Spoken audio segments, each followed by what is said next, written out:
college graduate wouldn't even stop to talk to the average kid. The type of Latina I'd sit and contemplate marriage with. Fuck the horse and carriage shit, her love was never for hire. Disciplined, intellectual beauty's what I desire. Flyer than Selma Hayek or Jennifer Lopez. Everyone told me kicking it to her was hopeless. At first I just thought she didn't mess with broke kids. The thug niggas always talking about how they smoke kids, but the rich sniff coke kids got no play. I'm not even interested what her body language would say. Everyone around the way gave up trying to get in it, cause didn't matter how good your game was, she wasn't with it. All the block bitches was jealous but wouldn't admit it. Talk shit and deny to everyone that they did it, cause they regretted the long list of niggas that they let hit it. And no one ever gave them shit except McDonald's and Diddick. Smoking weed with thoughts of envy whenever they lit it. She spoke intelligently and they bit it, always trying to copy, but when they tried to use her vocab they sounded sloppy. She had a style all her own, respectful and pure. I was sick in the head for her and there wasn't a cure.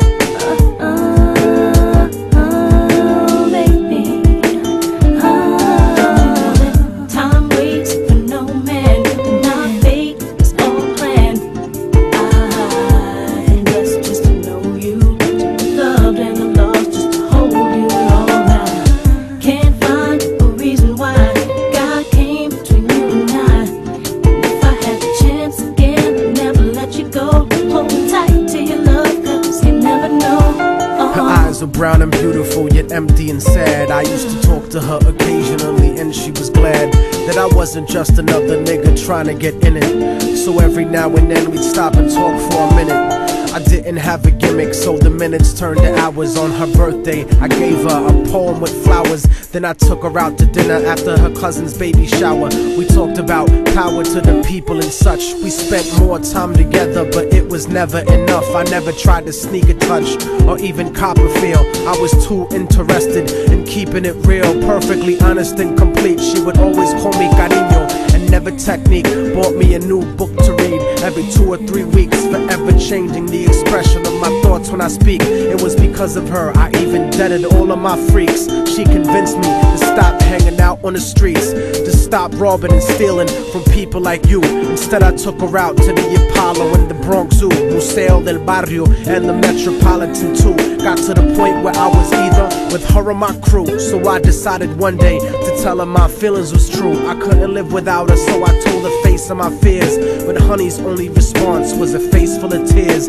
She could only sob hysterically, holding me tight. I tried to speak, but she wouldn't stop until I left sight. I felt like a moth who got himself too close to the light. Except I didn't burn, I turned cold after that night. Don't you know that time waits for no man, and our fate is all planned.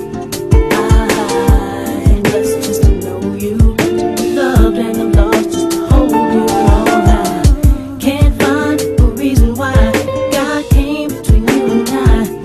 If I had the chance again, I'd never let you go. Hold tight to your love, cause you never know. I went on with my life, college and my career. Ended up locked up like an animal for a year, where the COs talk to you like they were the overseer. Then I got sent to the hole when my exit was near.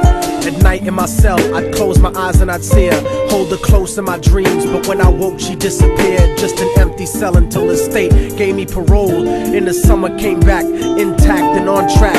But the fact of the matter is I still felt cold, even after my mother hugged me crying at home. My real niggas would catch me thinking out of my zone, fucking lots of different women, but I still felt alone. Relatively well known around the New York underground, but I kept thinking of her and how we used to be down. The sound of her voice and the beautiful smell of her hair, though gone physically, somehow it was still there. I had to do something because the shit was too much to bear.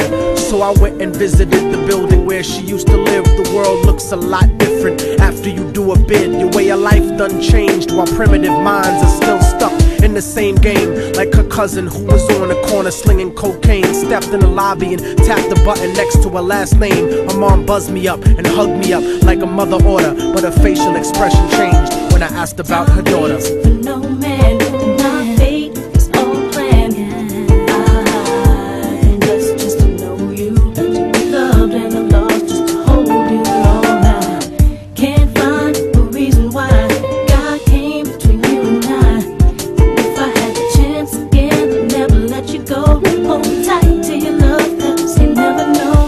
told me that there was a note for me that was left behind, and she had left it there, waiting for such a long time. I was inclined to ask about it, but she brought it up first. I saw a tear swelling up in her eye, and then she cursed. She told me where the letter was, and I started thinking the worst.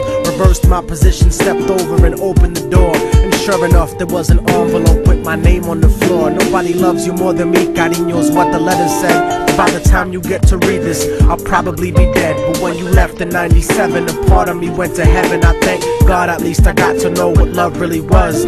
But it hurt me to see what true love really does. Cause even though we never made love, you were all that there was. It was because I loved you so much that I had to make you leave. You made me doubt the way I thought, you made me wanna believe. And then I slipped up and I let you get close to me. It was hard to not be openly when people spoke to me. This was not the way I thought my life was supposed to be.